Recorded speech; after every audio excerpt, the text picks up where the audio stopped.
This story is actually from the True Off My Chest subreddit, and is titled, "My soon-to-be ex-husband humiliated me on our wedding day and met his karma instantly." Well, this sounds juicy. Let's read on, shall we? It has been 2 days since my wedding day. I had already been with him for 4 years, 1 year of which I was engaged. It all started a few months earlier when I noticed my husband Jake watching prank videos. Among other things, these videos showed embarrassing photos of the bride being played on a projector in front of the whole room, or the bride's face being smashed into the cake. I told him straight away that I did not want anything like that at our wedding. He just laughed and said that he wasn't planning anything like that. I thought that was the end of it, but I kept catching him making strange arrangements with his friends. He suddenly wanted to choose the wedding photographer and the cake. Well, you don't let him do that, obviously, right? I mean, he gets a vote, but it's fishy. I thought nothing of it, and then was just glad that he was helping me with the wedding preparations. Nonetheless, I reminded him the day before that if he did something like that, I would break up with him immediately. When the day of the wedding came, everything went smoothly until the ceremony, until the moment came when the cake was to be cut. The whole room watched as I made the first cut, and the photographer stood in front of us with camera in hand. Suddenly, I felt a hand on the back of my head pushing me face first into the cake. Not only my makeup, but the whole wedding dress was ruined, and the whole room laughed.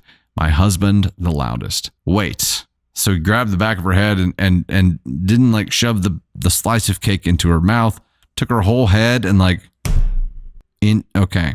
After explicitly being told not to do this, explicitly warned that she would leave him immediately if he did some bullshit like this, he's like, yeah, no, we're not doing anything like that.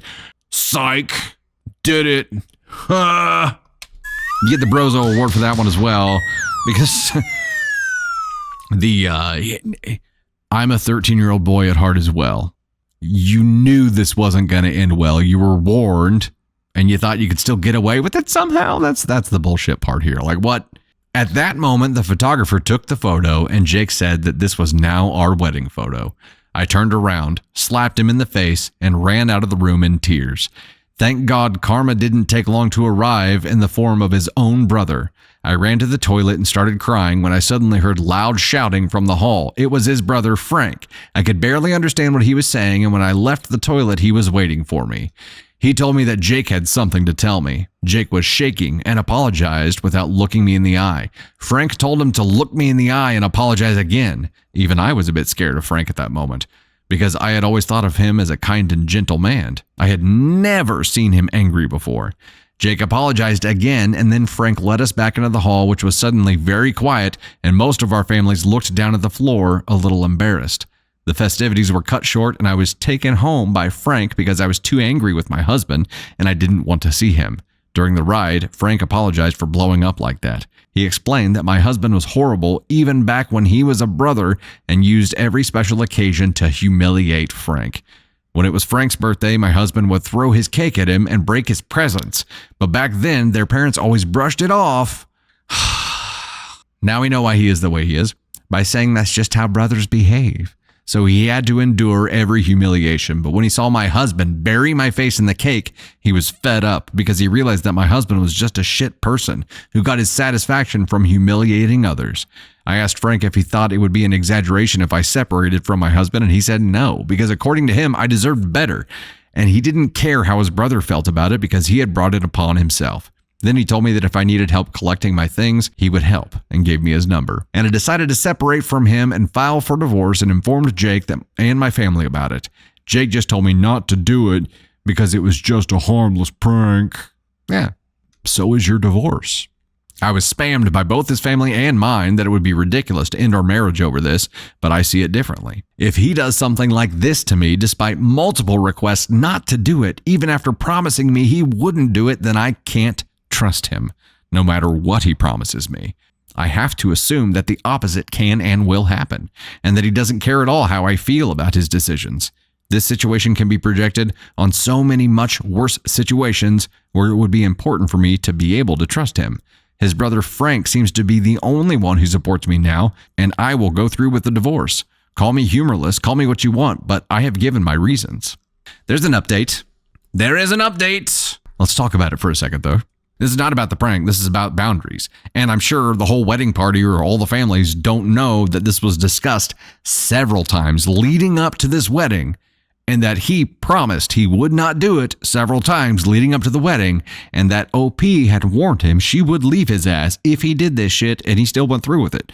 Come what may, you were warned. And yes, this is a major trust indicator, because even knowing that there will be consequences, this is the kicker. It's not knowing that there will be consequences. It is believing that there will never be consequences, because that's how he grew up. He grew up with no consequences for anything. So now, as a married man, a grown-ass man, supposedly, he believes he doesn't have consequences in life and can do whatever the fuck he wants. And OP, I completely agree with you that is, you cannot build trust upon that. You can't. Apply it to everything else. If he cheats, no consequences. If he runs over somebody with a freaking car, no consequences, right? He lives without consequences, so his mind, his decisions do not follow the same paths as a normal person, because there is no downside to anything. It's what makes me feel good. What do I find funny? And that's it. To have zero empathy or sympathy for another human being and live life that way is terrifying. It's terrifying to be around someone like that. I don't know how he has friends, because everybody's at risk. Update. My soon-to-be ex-husband humiliated me on our wedding day and met his karma instantly. Many of you asked for an update, so here it is. Read through the original post if you haven't already done that. Many of you pointed out that I could get an annulment. Don't ask me why I didn't think of this earlier, but after you guys pointed it out, I planned on doing that. Haven't done it yet, but it will happen in the next few weeks. It will probably be much easier than a divorce. Yeah? With that being said, what happened next? So a day after I wrote the original post, I went to Jake's apartment to get my stuff. I slept over at my best friend's house instead of going home. Of course, I also took up Frank's offer to help me get my stuff. Just having Frank there as a watchdog would be a damn good idea. When we arrived there, he pleaded with me that it was just a prank and he didn't mean to hurt me. But the only thing I could think of was how he broke my trust before and how I couldn't trust him now if he told me he didn't mean to hurt me. When he saw Frank, his face turned red and he yelled at Frank and accused him of poisoning me against him. Don't worry, Jake, you did this to yourself. He argued with Frank for a while, and Frank confronted him with everything he did to him during his childhood. He told Frank to grow a pair and that he should forget about what happened back then. Ah, the tree remembers what the axe forgets. Ironic when he's the one who never changed and is just as bad as before. He constantly tried to talk to me, but Frank stood in his way and talked over him, and when we left, I saw how he angrily smashed the door. Apparently, he now spreaded lies to his family that Frank tried to steal me from him. We'll talk about that. Luckily, I was able to see who he really was before it was too late. What a coincidence that after this incident, my family spammed me with messages as well about how we should talk to a therapist instead of breaking up over this. They only stopped when I threatened to cut them off too. I also didn't plan to share this with you, but so many people suggested it that I thought I could at least ask him. So after we got my stuff, I asked Frank out, but he rejected me, telling me that he's already dating someone else. I just wanted to tell you this so you could stop asking. That might have been poor form. But honestly, I'm also kind of glad that this was his answer, because it means he didn't just help me because there was a malicious intent behind it, but more because he is simply a good person. Regardless, I told him about my post here, and Frank told me he read many of your comments. He said he liked your comments and that you made his day. I thought you might want to know this. This is probably the first and last update of this. I just wanted to get this behind me and look forward, but thank you all for your support. Edit, if you want to call my story fake because I asked Frank out, feel free. I just acted on what many of you asked me to do. I thought to myself that asking him once doesn't hurt anyone and will maybe lead to a much healthier relationship if he said yes. I'm not in the best state of mind and will now leave this account, so don't be surprised if I don't respond anymore. My story will stay here and hopefully raise awareness for many people who are in similar situations with toxic partners. No matter if they're male or female, I wish you all the best. My thoughts on the potential misstep with asking him out was less so about it potentially being a good match or her being in a fragile state of mind or anything like that. It was more so about giving the soon-to-be ex-husband here his claim any kind of weight, any kind of evidence. Because, you know, if they went on a date, then yeah, him saying that Frank tried to steal his wife from her would then look like it was a real possibility. So I'm glad it didn't happen. I'm glad Frank said no and was already seeing somebody.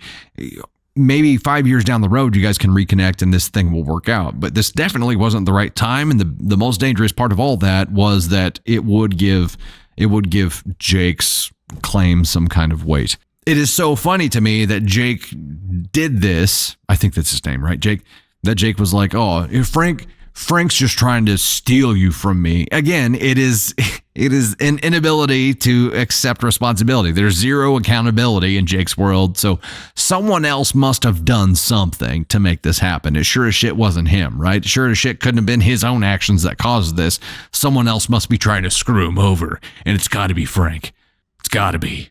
Complete inability to accept responsibility. Got warned 30-something times leading up to the wedding not to be a brozo douche-canot and do something stupid that would get him left.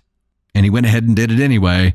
And then it was like, it totally wasn't. It wasn't that. That wasn't the thing, bro. It was Frank. Frank been poisoning her against me, man.